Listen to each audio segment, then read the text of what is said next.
Meron tayong likas na yabang eh.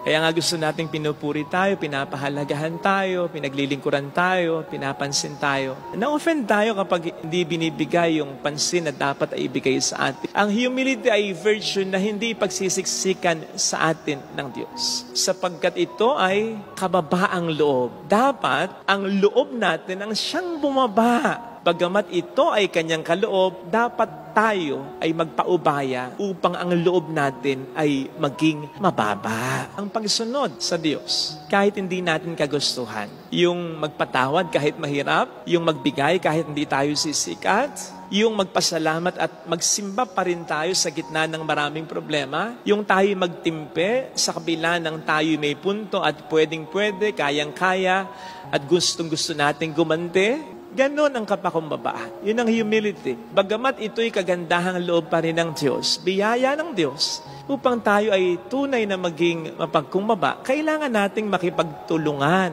sa Diyos.